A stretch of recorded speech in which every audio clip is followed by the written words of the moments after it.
My husband Peter and I have been married for almost 12 years, and we have been trying for kids for over 10. We've tried a lot of natural things. We've gotten a diagnosis of low ovarian reserve, and now was our second time to go back to a different fertility doctor and see what we should try. So definitely subscribe if you are not already and follow this journey.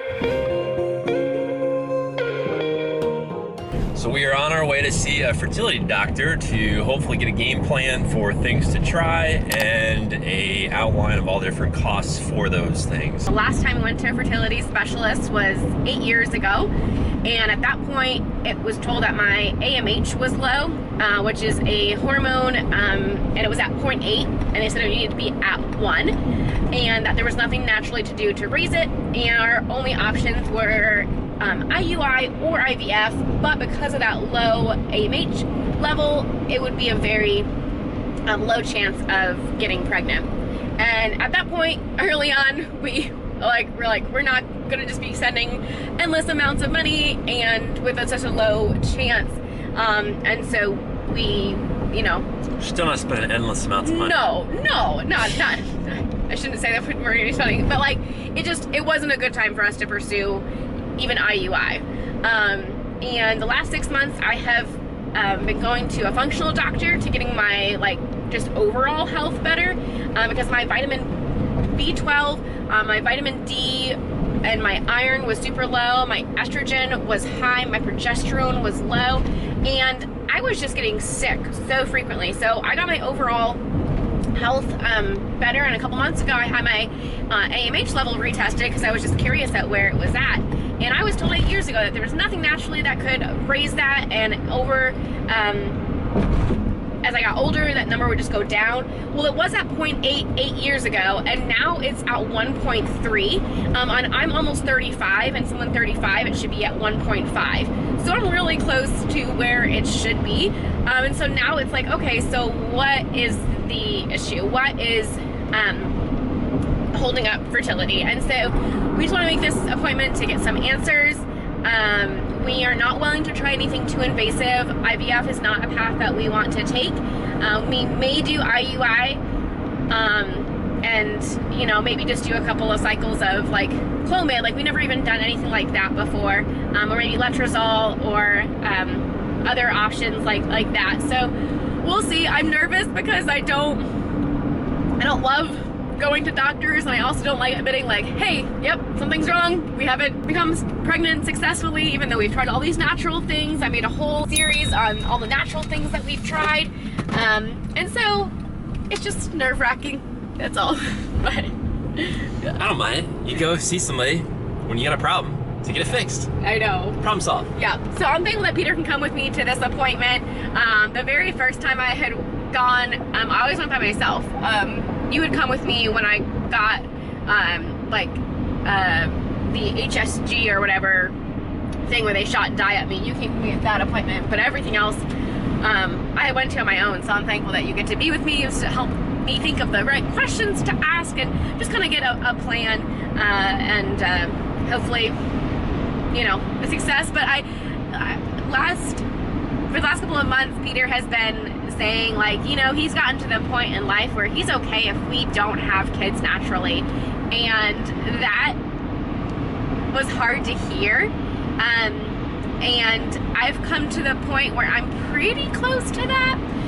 We definitely enjoy fostering, and I'm thankful for infertility, because without infertility we definitely wouldn't have traveled like we did. We wouldn't be foster parents, or if we were foster parents, we wouldn't have had the ability to help the same number of kids that we have had the chance to be part of their life. So I'm thankful for it. It's not a path I would have chosen, but I am thankful, and we know that God is the giver of life, and we want to just kind of pursue this, and for a couple of months. I don't want to go long term. I'm not going to spend endless time and endless money.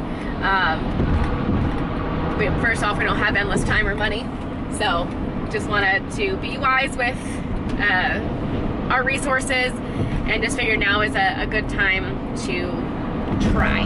So that's what we're doing. It doesn't feel fair, that's true. For so long we've begged for an open wound. Well, that went really well. I am very happy with how that went. He was very hopeful. He said all of Lisa's stuff looks very good and encouraging. I haven't been tested, my sperm count and semen hasn't been analyzed since 2016, and it was noted then that it was a little higher, more viscous, so a little thicker.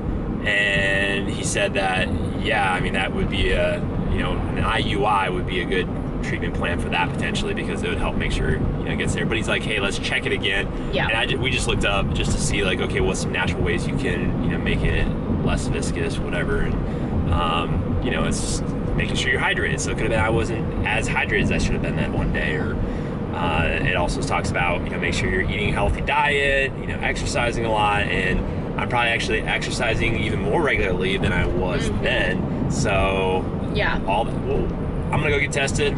We'll see what that looks like. Yep. But overall, he's very hopeful. He doesn't think that Lisa has endometriosis based on everything else that he's looking at and what she talked about with him. So my AMH at 1.32 is still low, but it is obviously much higher than 0.8. And he said, now, because it's over 1, we have something to work with. And he was very surprised that it went up. He's like, maybe they didn't test it right the first time, but the first time too, they had done a follicular scan, and so I remember when they even saw I had a low follicle count on each of my ovaries. So it just goes to show you that God is good, and that that number can go up. But he was very surprised that went up. He's like, that's interesting. I don't. He's like, it must not have been done right the first time, because he's like, this company knew how to done now. This reputable company, so. He just didn't think it was done right the first time. Well, he's saying it's possible there was, some sort of a testing thing or whatever. Yeah.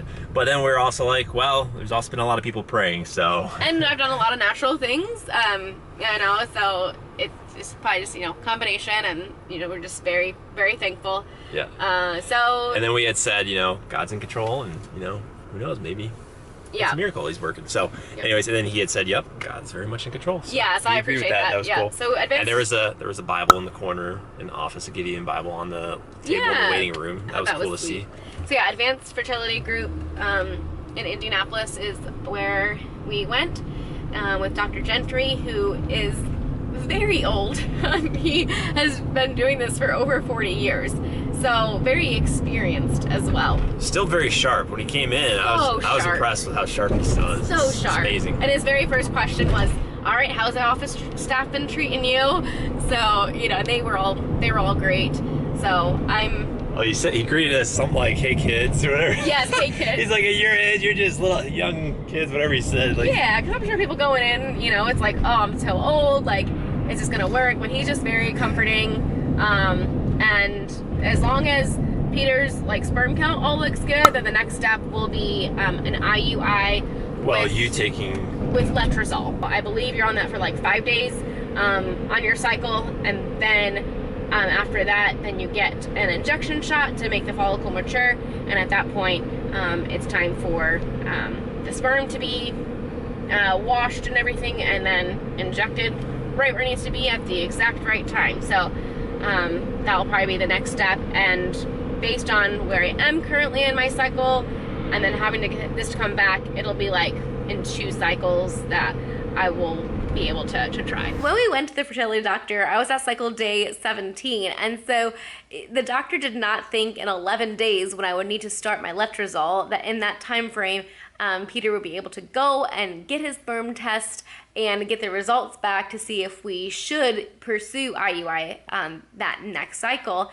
But we actually were able to. So so day 17 is when I saw a fertility doctor, and then my period came negative, and then it was time to start our first IUI. So join us in the next video as we prepare for that.